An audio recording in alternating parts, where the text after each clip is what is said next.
What's up, guys? Live on a Tuesday morning after the NBA Finals, Chuck Silver, Brian Jester here to bring you another Underdog Fantasy, Occupy Fantasy Best Ball Draft. We're gonna draft best big. We're gonna draft the big one today. How we doing, Brian? Excellent intro, Chuck. What's up, man? How you feeling? Just professional operation. I know it's early on the West Coast, but what's up, man? How are you? Feeling pretty great. Ended up finishing 10th over in the NBA playoff best ball contest, so feeling good about that. It's my bankroll for NFL best ball season, I guess. So, Underdog did drop a new contest today, the Puppy 2. We've all been waiting for it. $5 entry, 150 max, 168,000 entrants, $100,000 to first. It's not a bad structure. 1 out of 10 advance out of the second round, 1 out of 10 out of third round, 280 person final. It's already filling pretty quick. This contest dropped, less than an hour ago? Dude, all these contests are just record-breaking fill rates. So I wouldn't be surprised to see this one fill earlier than expected, as every other single contest has filled earlier than expected. I'm thankful this one has 168,000 entrants as opposed to some of the other ones that have filled in like 6 or 8 hours the past couple of weeks.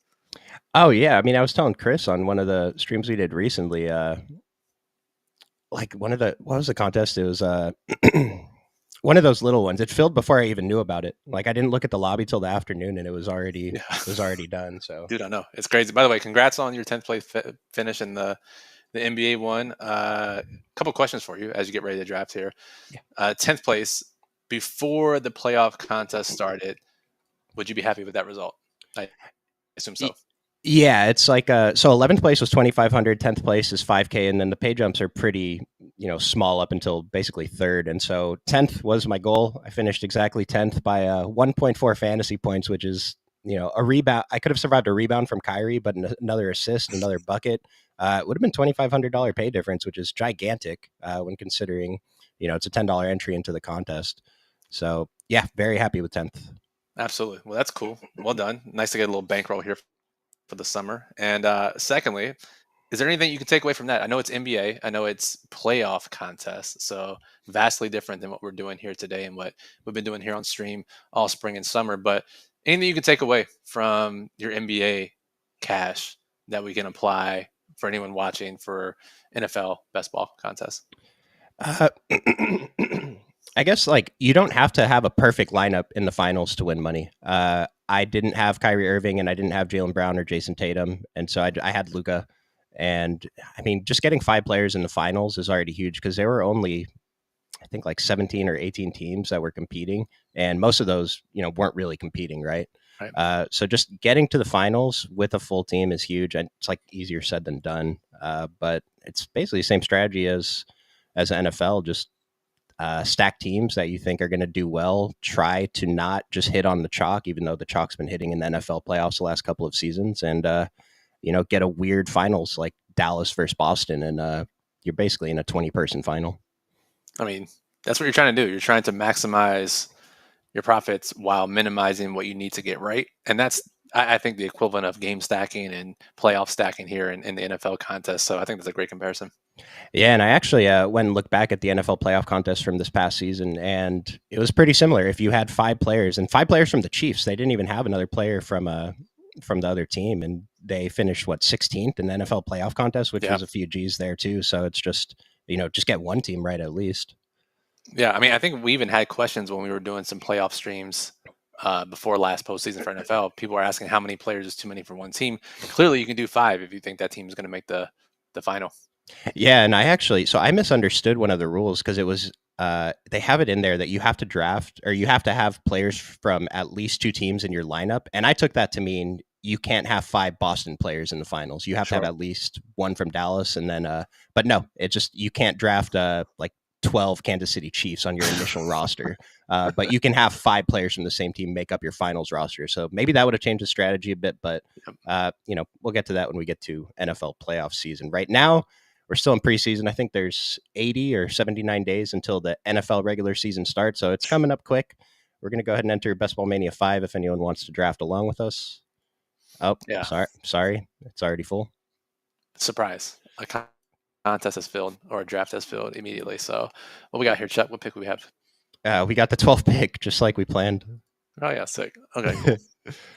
It is nice, though. I noticed I think on one of the previous streams with Chris earlier in the day, there were kind of less badges, and I was hoping that from this little preview up here, but we did get 4 badges at the end. So I mean, half the room is badges. It's not too bad. Yeah, I think so. We had a discussion in our staff chat the other day. I think that the viewers would like to hear. We were asking each other and just hypothesizing when is the best time of day to draft, the best time of year to draft, and I think the consensus, at least for us, is the later in the best ball season, the better. Just because more information, the ADP value isn't as important as having zeros on your roster if players get hurt. Having more information from training camp on roles, not taking zeros from guys who may not make the team or be fourth, fifth on the depth chart. Uh, but we also talked about maybe the hypothesis was earlier in the day during the offseason, maybe sharper drafters are drafting, like time of day wise, like right now. But what do you think, Chuck? You think there's any advantage to the only one I know for sure is you want to draft on Labor Day weekend because everyone is drunk and drafting and it's casual. But other than that, any other takes on time of day? So most of my drafts are still late at night, and I don't have enough drafts during the day to really compare it to, but I do feel like I'm getting an edge drafting at night, just getting ADP value on certain guys falling and just players not constructing their lineups the way that we know to be good for best ball. And so Sure. I could see the argument to both sides. For sure. For sure. So now you have the 12th pick here. How often have you had the 12th pick, roughly? And is it too early in the best ball season for you to considering switching it up, being unique, taking combos you haven't taken yet? So recently I've been getting the 10th through 12th pick a lot, and I hate it. I'd much rather have basically any other pick. I'm already switching it up because I'm not in love with Garrett Wilson, and like I'm clicking Marvin Harrison, but I also don't love it. Like basically out on Drake London, not in on Jonathan Taylor. So I've done some weird stuff like I'll take like Jameer Gibbs and Brandon Ayuk, or I think I've even taken Nico Collins at 13th once, but it's just I mean, I imagine the combos, especially this year at like the 10, 11, 12 spots, are going to be pretty uh, I don't know, not unique, I guess. And that it's very easy to go Puka Marvin Harrison for that week 17 correlation. Uh, and I don't know. It seems really tough. I hate it. Is that the CD Amon Ra of 2023 of most popular combos at the end of the round? I mean, it could be like last year the CD Amon Ra combo made a lot more sense than whatever Yeah. combos we're getting this year. Like what would you do right here? Yeah, honestly, I hate it's funny, I hate so many picks in the draft that I'm just drafting guys to equal out my exposure and taking my stands later in the draft. Okay. Okay. Um, well, see for my exposures, well, probably just going to go Jameer Gibbs here and then flip a coin for one of these or so. I'm probably going to go Marvin Harrison, but like I don't feel great about it.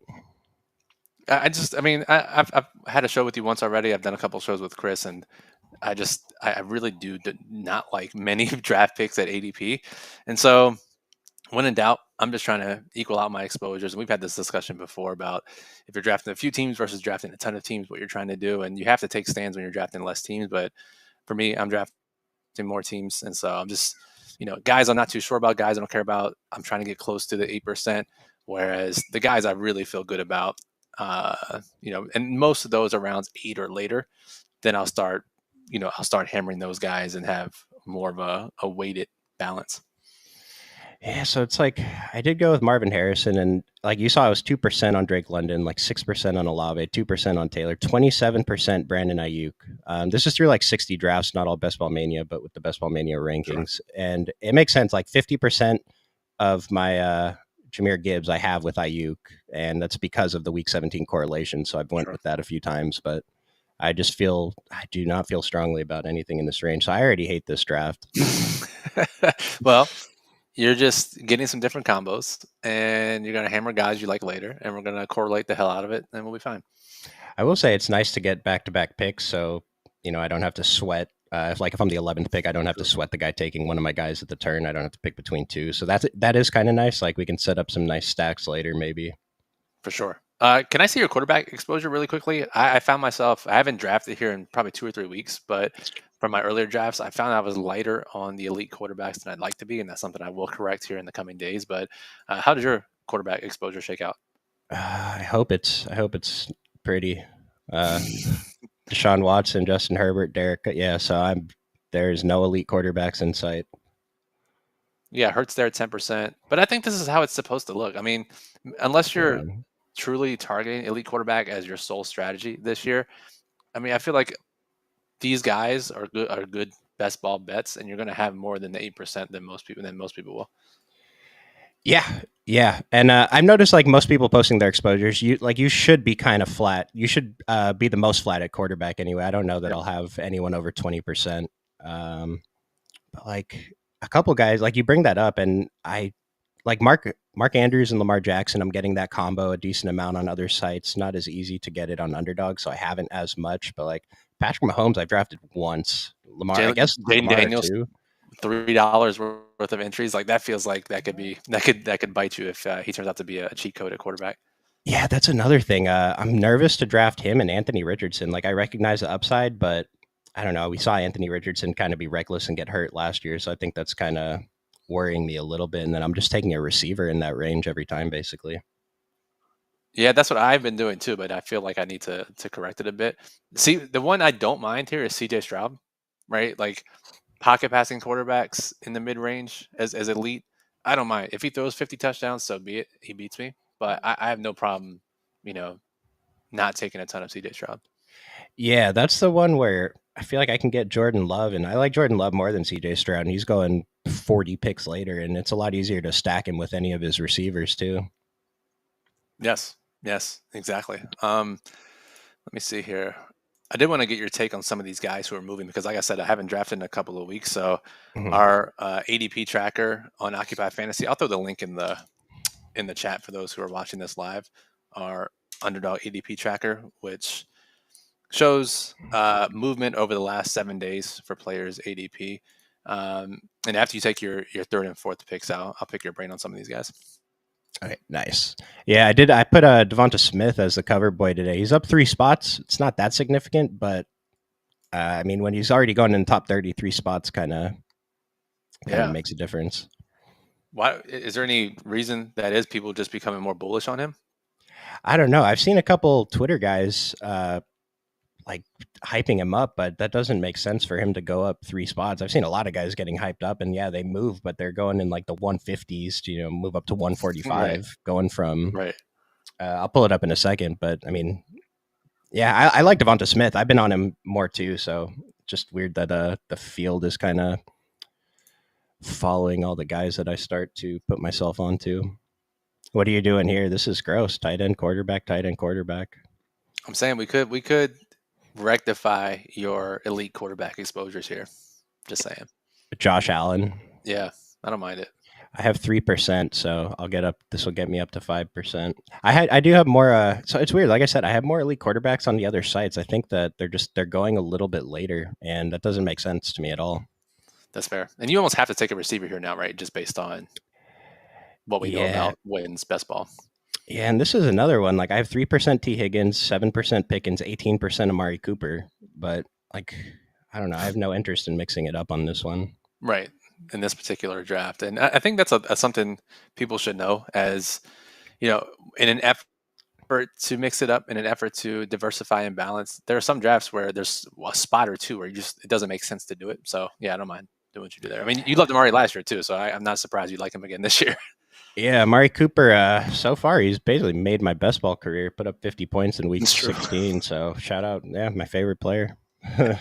Fair enough. All right, let's get your take here on some of these guys, Chuck. And I'm looking at the best ball tracker, and if you sort by biggest drops in ADP change over the last 7 days, Juwan Johnson, 21 spots.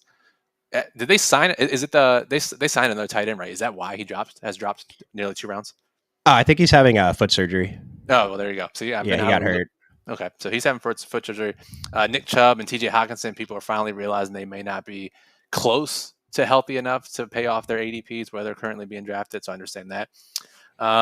These next few guys, Ben Sinnott, Damian Pierce, Deontay Foreman, Javon Baker, Joe Burrow, Mike Williams, any takes here, or is it just kind of just the ebb and flow of draft season? Uh, like Ben Sinnott kind of stands out to me just because he's a rookie who, it's like, is he Sam Laporta? Is he, uh, like not? But like I feel like the rookie overhyping is coming down a little bit. Mhm. Maybe we don't see it as much with guys going earlier, like Keon Coleman and guys in that range. But like it makes sense that Ben Sinnott is dropping, and these other guys, I'm not drafting any of them, so it makes sense to me that they are dropping. I mean, Keon Coleman, let's talk about him for a second. And since he will be a topic of discussion here as you've drafted Josh Allen, his ADP, if you look at prospect scores and pre-draft takes, Keon Coleman wasn't a complete receiver and was drafted into a great situation. Generally we want talent over situation. And I think GM Brandon Beane's comments kind of back that up a bit when they asked him how Keon's been performing at OTAs. And basically the most positive thing he could come up with is that he's trying really hard. Right. Yeah. Normally, if a guy looks great at OTAs, you're gushing about him. Oh, we can't wait to get him on the field. I mean, there's no guarantee this guy's in 2 wide receiver sets to start the year. Yes, we want the back half production in Best Ball Mania. But I think his ADP should be closer to Khalil Shakir and Curtis Samuels than being so much closer to Dalton Kincaid. Oh, I agree. Yeah, it's like how much of Keon Coleman's ADP was being propped up by him giving really good interviews. Because I mean, it definitely, This guy's like it improved my impression of him, and because I don't know. Are you interested in like Khalil Shakir and Curtis Samuel at ADP? Like, are those better clicks than Keon Coleman? I personally, I mean, I've always been a Shakir fan, and I don't know if that's right or not. I do like his game, and I think because there are scenarios where Keon Coleman fills the early career Gabe Davis role and not a direct replacement for Stephon Diggs. Like, what if Shakir steps into Diggs' role? Not similar type players, but maybe he gets the volume, right? So I don't know. I think Shakir's familiarity with the offense with Josh Allen and not being as raw of a prospect as Keon Coleman, I think. And we can clip this in 5 months when Keon Coleman's rookie of the year, but I do think Shakir is a better bet at ADP. I agree. Yeah, and we'll see how much I really agree when we see my ownership percentages on these guys. But Oh God, yeah. I didn't notice Curtis Samuel's moving up too, up 3 spots in ADP, and that's not insignificant because he was what like 110 or so when this contest opened, and the gap between him and Shakir is getting a little wider. So Shakir is going to just continue to look better and better. I agree. I'll make my pick here, and then no, Dalton Kincaid did not fall 10 spots to us. This is gross again. Like, probably going to reach for Chris Godwin. Yep. You have any interest in like Rome? I mean, I'm not reaching for Coleman. I like Godunze. You have 7%. Let's get a little closer to that 8%, and we like rookie receivers. So yeah, we'll take it. I already met like I can't draft these quarterbacks. Anthony Richardson, I could be talked into more than CJ Stroud, but CJ Stroud, like he's got to fall around, and I have to have a Houston receiver. If I ended up drafting 2, then I'll take CJ Stroud. But other than that, that's how I feel. Exactly. Because if you don't take those early guys, those early Houston receivers, you're not really stacking them with anybody, and then you're just taking standalone Stroud. So I have a feeling I'll be underweight on him for sure. I want back to Dalton Kincaid real quick. What do you think about him at his ADP? It feels a little overvalued just based on the other targets available, and I think his projection is being propped up by that. Can he be a top 3 tight end? Sure. Will he be? I'm not sure. But when in doubt, I am siding with rookies and second-year guys. We did see the most productive rookie year of tight ends ever last year. So maybe that's clouding judgment a bit, but I don't know, man. It's kind of tough to click his name there, I will say. Yeah, so I guess the other question I want to ask you too is we're talking about like elite quarterbacks, and you kind of like that I'm not going as heavy on elite quarterbacks, but I still want a bunch. Just happen naturally. But elite tight ends, is that a focus of your drafting strategy? It's funny because I've been hearing, or at least been reading and seeing some stuff about elite tight end on Twitter and through podcasts recently, and the viability of it, and whether it's a really strong strategy, something we need to do. And I don't know. It's just one of those things where it's like, historically, elite tight end has just been 1, maybe 2 guys. This isn't really elite tight end anymore because they're not being drafted until round 3. So, I don't know. And there's a few guys there. Obviously, Kelsey, Andrews, but they all have their warts. They all can have spike weeks. I'm just not sure I'm going to draft it. But the flip side to that is, Chuck, every other year I've really liked a lot of late round tight ends. I'm not necessarily sure that's the case this year. So that props up the argument of elite tight end this year. Yeah, I do find myself punting tight end frequently, and we can see by some of my exposures down here, like it's just a really gross group of guys. So with these elite tight, like Trey McBride, I don't know. Sam Laporta, should he be the first tight end drafted over Kelsey? maybe, but it doesn't feel great. And I've taken Laporta as early as like 27, but now I'm passing on him at 36, like with no Yeah. problem. Right. Right. I know. I feel you. And again, it's just that the difference that receivers and running backs and even quarterbacks at time can put up compared to tight end in this format doesn't seem worth it. And again, it's not like more than likely we have a Gronk or Prime Kelsey where their advantage over other players at the position is Mhm. so massive over the course of weeks, where these guys can have an advantage in a single week. And I think obviously their ADP reflects that as well. And drafting is sharp now, sharper than ever. But I don't know, man. I don't think I'll be overweight on any of these tight ends in this range. So the elite tight end like discussions I saw on Twitter was, I think it started a lot from someone said George Kittle's not an elite tight end because of the round he's getting drafted in. Is George Kittle an elite tight end? Right. I don't know. When one of Debo or Ayuk gets hurt and he puts up 30 in week 15 and 16, then yes, he is. Right. So Yeah. I'm definitely going to be overweight on Kittle, and I think I'll probably be overweight on Mark Andrews. And I should be close to the field at least on Laporta and Kelsey, Trey McBride, probably off of Kincaid a bit. And then Kyle Pitts, I still can't bring myself to draft him. It's like, could he be, quote unquote league winner? Of course, but we've seen him for a couple seasons now not be that. Is Kirk Cousins going to make him, a great pick at 63? I'm a sucker. So probably. I mean, man. So what are you thinking here for the 7-8 turn? So we've got a 114. Which receiver just got drafted? Jameson. Not touching Jameson Williams this season, so that's fine. Probably. I mean, Ramondre for a double playoff correlation. Get the Yep. correlation with Josh Allen, week 16. Yep. I like that. In a vacuum, not necessarily sure I like Ramondre. This is the Mhm. prototypical dead zone range, but I agree. We're taking correlation over anything here. It's funny that I'm at 13% because I feel like I have not been taking him until kind of recently. Like I had Yeah. been not drafting him, and then Aaron Jones falling to 80. I was picking him at 60, and I don't want to pick him at pick 80 now. Like Yeah. Jonathan That's Brooks, fair. do you have any thoughts there? Yeah, I do because I think that if he's healthy, I could see his ADP rise a little bit by training camp. And again, I'm drafting rookies and second year guys whenever I can. So, All but right, yeah, let's go for it. Jonathan Brooks, get that playoff correlation. I've been taking him a fair amount too. very Yeah. cool. Uh, what do you think about like Zamir White? I'm glad you brought this up. So, Waleed, our other co-founder, he's actually going to be on the show Thursday, which good time to lay out the schedule here. Chuck and I are doing this right now, obviously. Chris and our social media guy Derek's going to be on tomorrow during the day doing a live draft, and then Moose, co-founder, Waleed, co-founder, they'll be on Thursday, I believe Thursday afternoon. So 3 straight days of draft. Make sure you subscribe to the channel, get notified when those go live.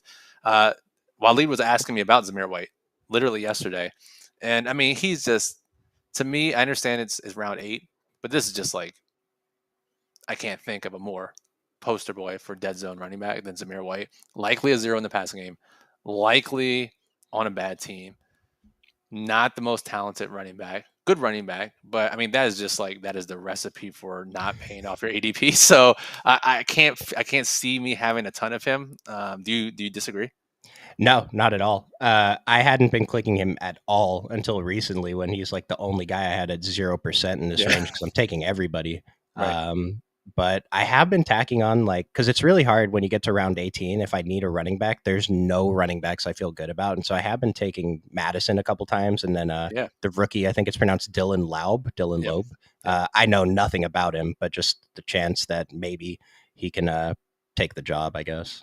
But that's smart too. And we talk about in our DFS shows, we talk about player pools. And I'll give an MMA example because that's just the most recent example I have.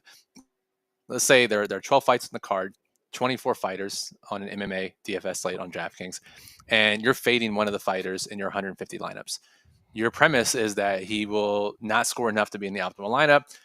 He's overvalued, overowned, whatever it may be, right?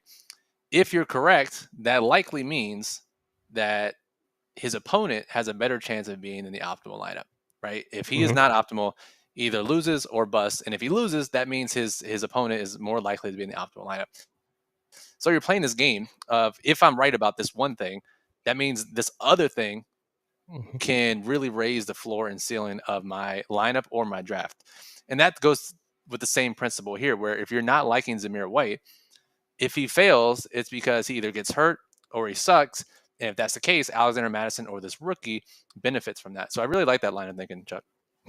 No, and you just spelled that out pretty perfectly. So that was great. Yeah, I agree. Oh, I thanks. Look can't at us, just agreeing and having a great time here. I can't wait to hear some of your other late round running back targets in possibly ambiguous Oh rooms. yeah, oh yeah. I got plenty of those. Again, I haven't put it into action too much. I'm probably going to max the puppy here pretty shortly, but uh, yeah, I'm looking forward to it. And I've made the mistake in past years, and I tried to make the I've made the mistake in these earlier drafts where they fill too quickly, and because I've been trying to do live drafts, fast drafts mostly, I'm just going to enter a shit ton of slow drafts for the puppy. And if I'm on the clock for the next month, so be it. But I just feel like it's too big of a disadvantage to only have like 40 entries in a 150 max in this type of contest. Yeah, especially that they kind of changed the payout structures this year, and it seems like they're doing Yeah. this with all the big contests. If you make the finals, you get the buy-in back. That's equivalent to maxing out the contest. So puppy min cash in the finals is 750. Okay. Oh It's yeah.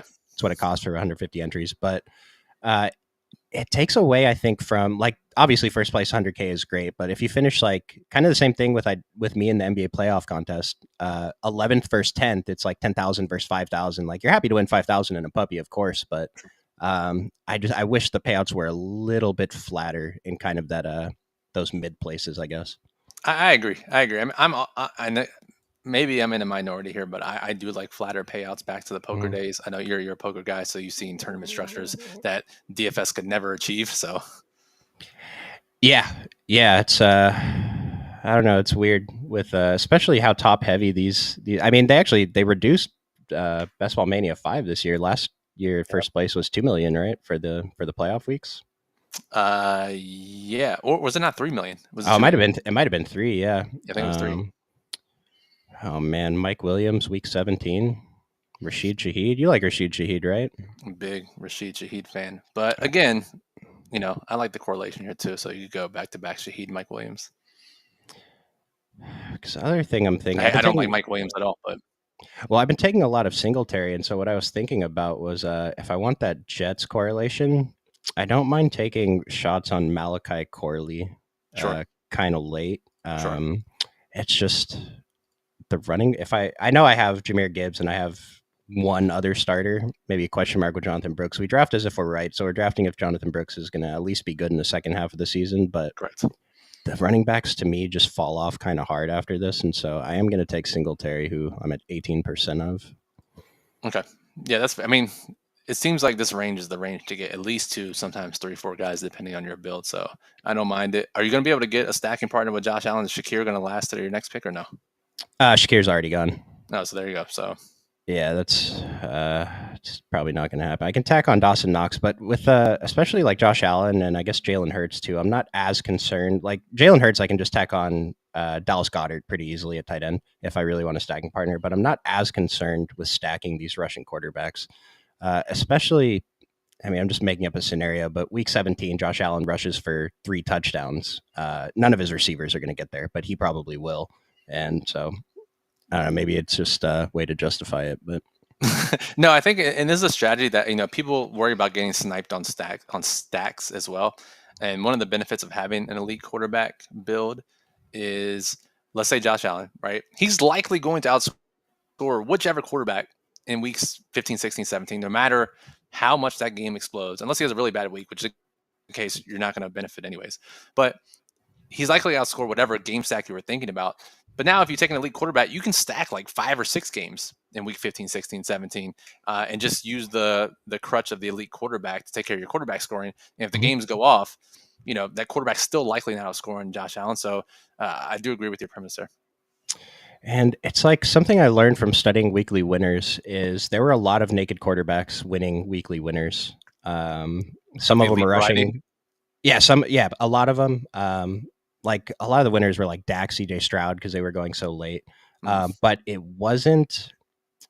I'd have to look up the numbers again, but they weren't stacked as much as I would have expected Sure. them to be. Yeah, interesting. That is interesting. So we get to this range of quarterbacks. You said you like Jaden Daniels. I got to start taking some more shots on him too. But does it feel like Yeah, I like think. Go ahead. No, sorry. Continue. I was just gonna say, does it feel like these other guys are slightly undervalued in this range? Like Dak, Trevor Lawrence, Caleb Williams, Brock Purdy, those guys. Yeah, Dak and Trevor Lawrence are the two guys I'm thinking of more. Yeah, I just think that in order for these guys to be better than Daniels, Daniels has to be miserable, which is a possibility. He's a rookie. We have no idea. But they also probably have to get lucky in the touchdown department, which again is also possible given their weapons. But uh, I mean, Daniels has a chance to finish as like quarterback 3 if his rushing holds. Prescott and Lawrence, for that to happen, would have to be like 6, 7, 8% touchdown rates. I like that ceiling case for Jaden Daniels. Yeah, and again, is it likely? Probably not. Is it possible? Yes, and I think again, it depends on your build too. Might be a guy to target a little bit more in formats like weekly winners. True, that is true. Really quickly, how do you feel about taking like back-to-back quarterbacks in this range if you don't have a quarterback yet? Taking like Daniels, then Lawrence. If I have enough receivers, and I feel good about my running back room, I'll do it and stop at 2 quarterbacks. But I'm so comfortable taking Deshaun Watson or Baker Mayfield late that As I'd I've have seen to from your have. exposures.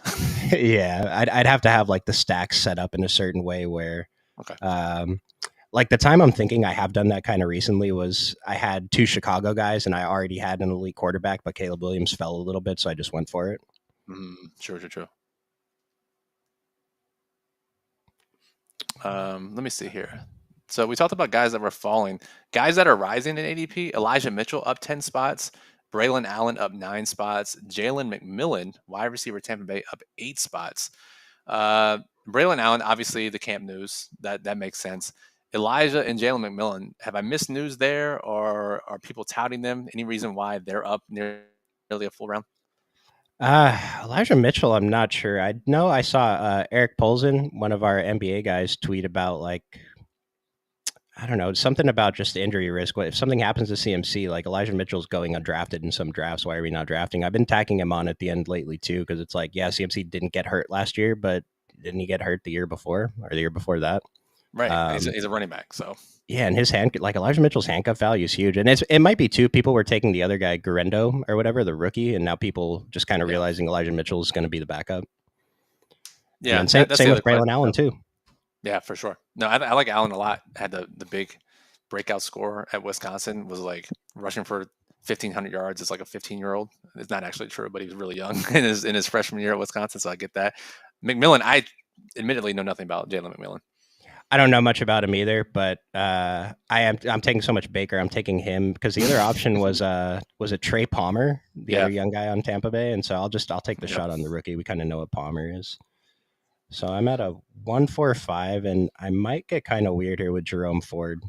Okay. I think he's one of the absolute most undervalued running backs, especially like we saw Nick Chubb is falling. Like, what if Nick Chubb just doesn't play, or if he's held to a really low snap share? Because for me, what I'm thinking, Jerome Ford's going to have value in the beginning of the season for sure. So he's really strong on 0 RB teams. But maybe he doesn't have that value in the late season, which wouldn't be as powerful in a team like this where like I'm already good for early season, basically. No, that makes sense. I'll let you make your next pick here, and then I'll add on to that. This is kind of gross. Don't like any of the. Like I hate to take a 6th running back, but I don't like any picks here. Jalen Poke. Yeah, I mean, I like Pope, but he's steamed up too now. So yeah, I would have taken Lloyd, but ran out of time. That's fair. I like Pearsall too. He's a guy that on projections is probably being drafted correctly, but if Ayuk is somehow traded or one of he or Debo gets hurt, he surpasses his projections more than likely. So Pearsall's a guy I like a lot in this range. But to your Jerome Ford, and I believe either you and I have discussed this or Chris and I have discussed this on stream, is when you play 0 running back or hero running back, anchor, whatever you want to call it, it's a really good idea to mix different types of profiles onto a single draft. So have a guy who is a complete backup, likely 0 until there's an injury or role change. Have a guy who is likely a starter or a guy who is in a timeshare, can catch passes. You have guys who are in ambiguous situations, who we don't know yet, but they could be good. But guys like Jerome Ford, who will provide value at the start of the season and can likely still provide value throughout the whole year as a pass catcher, as a change of pace back. But if Chubb is out or hurt, or if Foreman is old and doesn't, he could be a lead back. And maybe it's not, an 80-90% rush share type of running back, but 50-60% and 10% target share, that's really valuable. So all these different types of profiles mixing together is really, I think, how you want to try to build these rooms. Yeah, absolutely. I agree.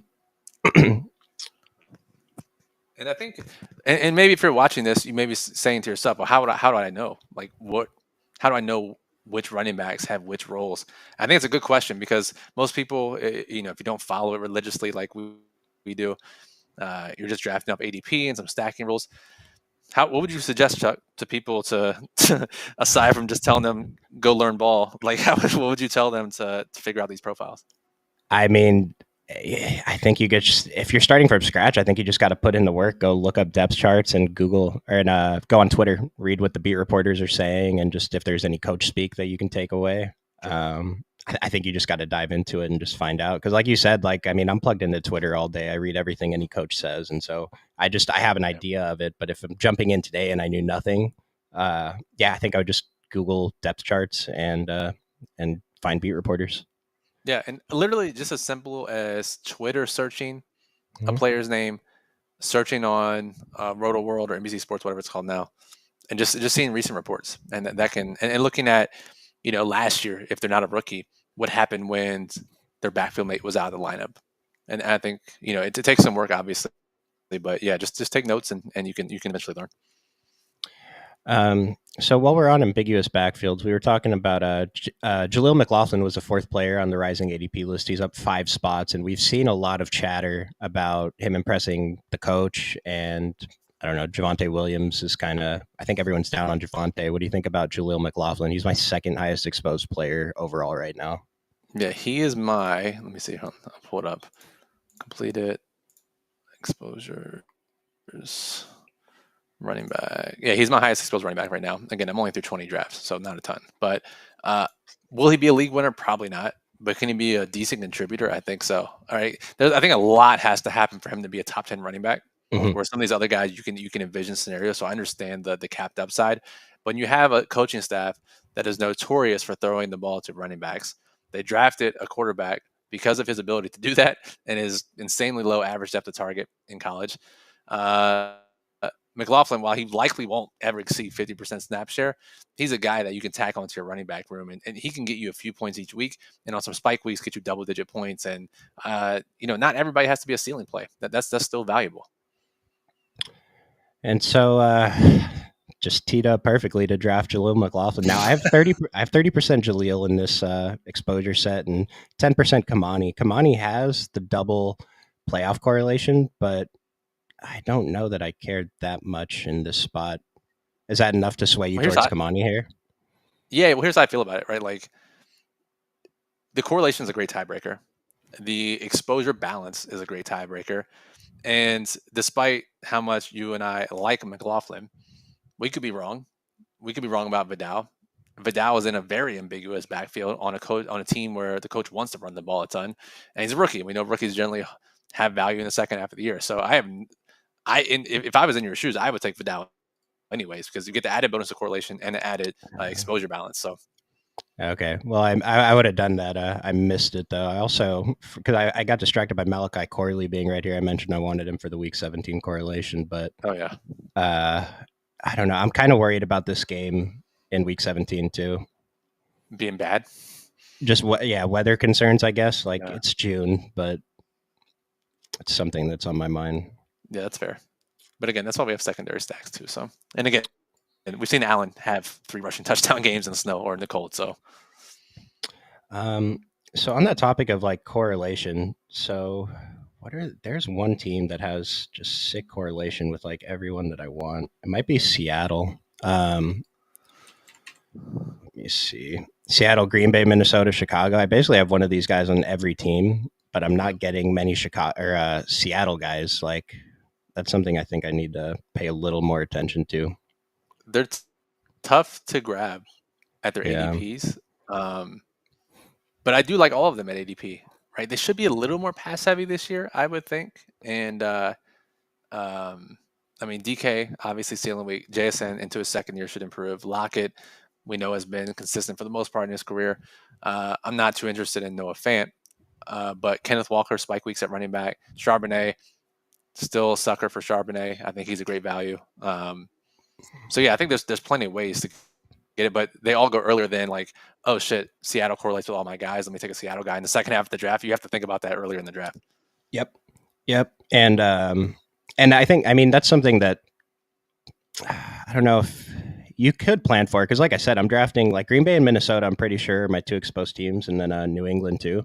And since I'm drafting so much of those guys, it's just, they have the week 17 correlation with each other, and I can get free double correlation with Seattle, just targeting Seattle a little bit earlier. But my problem with the pass catchers too is I have 8% Geno, but it's so hard to take him because I'll could take over the starting job at some point. That's possible, but I think Hal sucks. So I'll ease your fears a little bit, and I think Okay. Geno's totally fine. I guess with Howell, what I'm thinking about is that he just doesn't care, and he will just throw that ball down the field, and he's got DK Metcalf running on the outside here in Seattle. I mean, I like Geno, so I like your exposure there. I would probably have a little more. But Okay. again, this is good to know, right? This is a good exercise for people who've done some drafts, and you look at these types of things. You're like, I should probably take more Seattle guys. So you now know you have some notes or whatever moving forward. Maybe let's try to take a little more Seattle guys in my drafts. And to your New England point, I agree. They're just all so cheap and so ambiguous that I'm taking a ton too. I'm not going to compare it to Houston last year because that was an outlier in how Stroud performed. If Drake May performs half that well, then this offense can provide value where all these guys are being drafted. That's my other concern about Drake May. So do you think he starts week 1? Dude, it doesn't sound like he is, dude. They might start Brissett, right? But again, like how long is that going to last? Right. Yeah, and Brissett's a guy I've been taking in super flexes, and again, not expecting him to start week 17. But if you've seen my super flex teams, they're very weak at quarterback, so I just need someone in there to give me 15 points. I hope. I mean, I've almost always drafted super flex, both best ball and redraft in that fashion. So, we'll go down with the ship together if that's the case. Nice. Yeah, it worked last year. I mean, a lot of that was CMC, but it worked. Yeah. Well, that's the thing, and I can't remember who I heard talk about this, but like talking about draft structure, hero running back, and its success rate in Best Ball Mania and whatnot.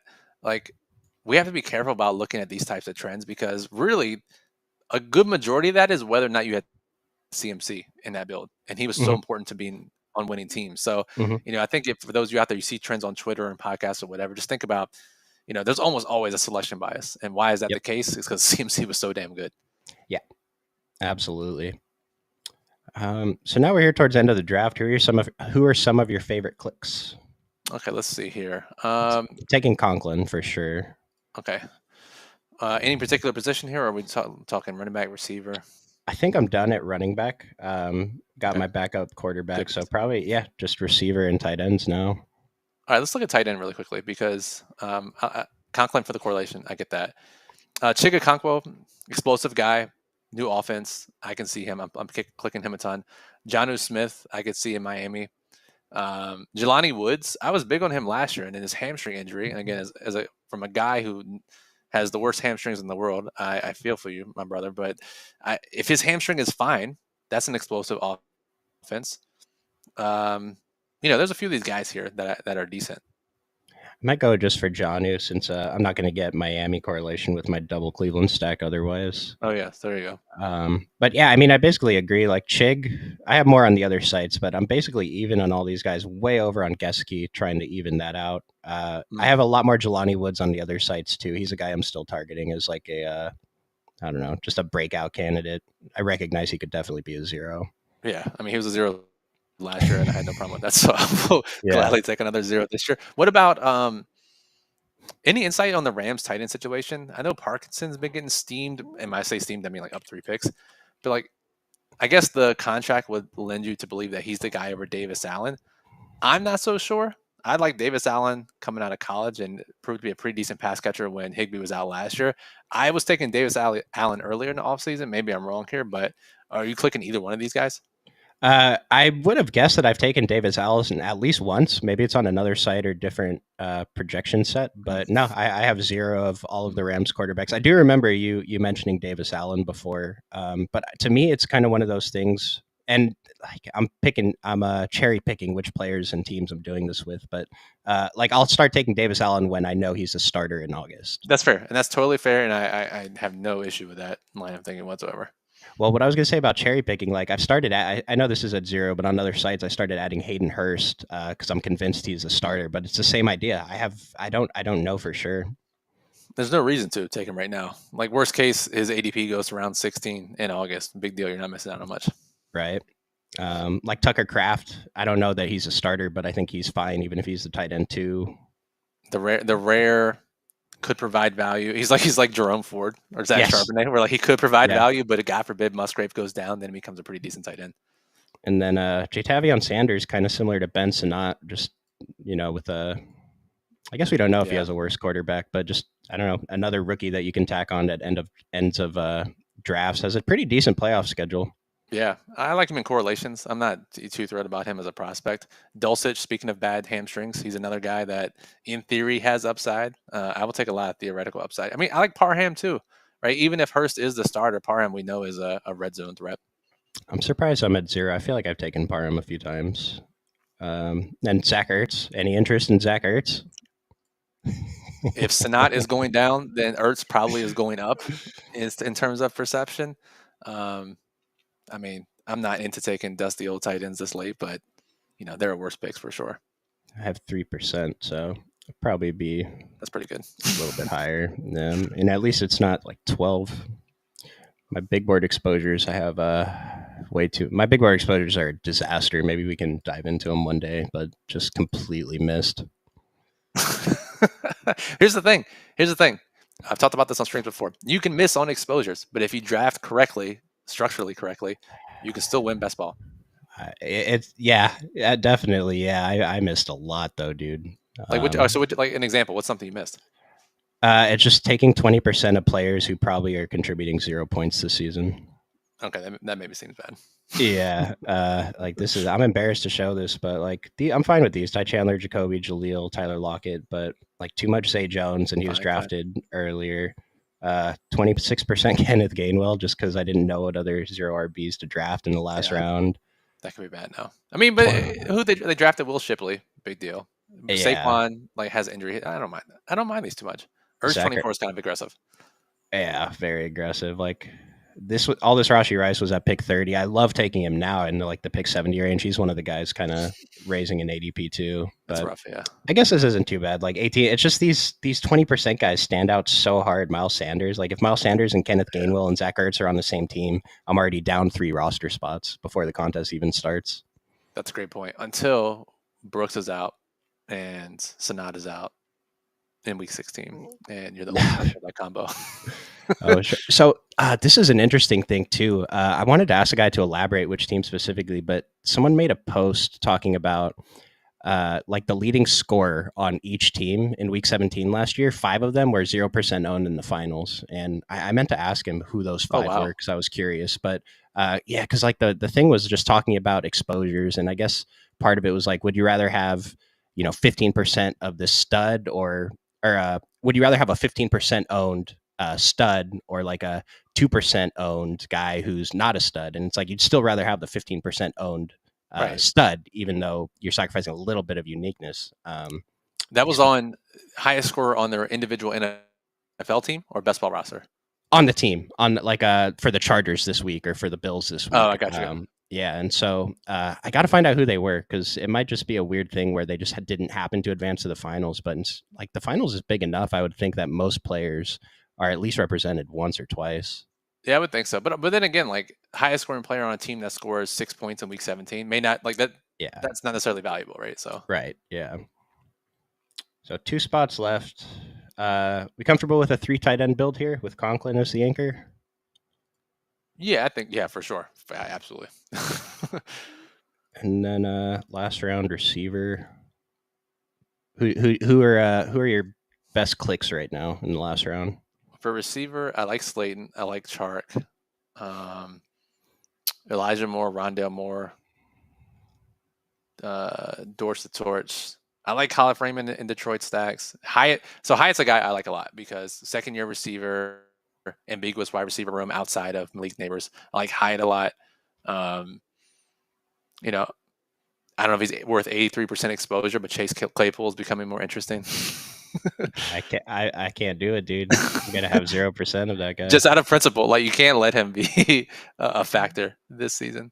No, I did take Shark for the full playoff correlation. Cool. I would have been interested in Jalen Hyatt though. That I guess I've clicked him once, and so not completely off him and Wandale. I'm interested in adding a little bit more. And then here, do I just go with Gesicki for the correlation, even though I have way too much? Yeah, we can always balance this out. We got 2 more months. You can always balance out the exposure. So pretty good. This is a pretty good one. 5 week 17 stacks. Yes, love that. Not sure I love these games, but we never know. Just get the structure right and hope it works out. That's all we can do. And again, as your NBA playoff best ball final shows, as your results last year show, you gotta get one right. Let's get one right. And if you have combos that are less popular, stacks that are less popular, higher chance of a higher payday if you make it to the final. So I have no issue whatsoever with it. I will say, if you're still watching this to the end, if you haven't signed up for Underdog Fantasy, which I'm not sure why you'd still be watching if you do not have an Underdog Fantasy account, 50 minutes into a show. But if you do not and you want to sign up for Best Ball, you can match your deposit up to $250 now. By the way, they still have that promo going. So $250 in site credits if you deposit $250, and it's matched all the way. If you deposit $10, you get $10 in Underdog credits with promo code Occupy2 when you sign up. So no better way to get the best ball and pick 'em challenges, pick 'em champions, pick 'em slips that people are doing well in. Getting free money to play with that never hurts. Nice. Yeah. And, like Brian mentioned earlier, we have a couple more streams coming up this week. We'll probably have another one this weekend too. So tune in, max out the puppy, send us some of your teams in the Discord. We'd love to see them. Yes, occupyfantasy.com/Discord. Link is in the description. We'll be talking about this for the rest of the summer, so we'd love to have you. Yep. And Brian, this was great. Appreciate you joining me for a stream. Is there anything else you wanted to mention before we get out of here? No, man, congrats again. Thanks for joining me early on the West Coast. Took you a little bit to get woken up there, but I think we're good now, and I'm sure we'll be on a stream here together shortly. Cool. Appreciate it. Appreciate you guys watching. We'll see you next time.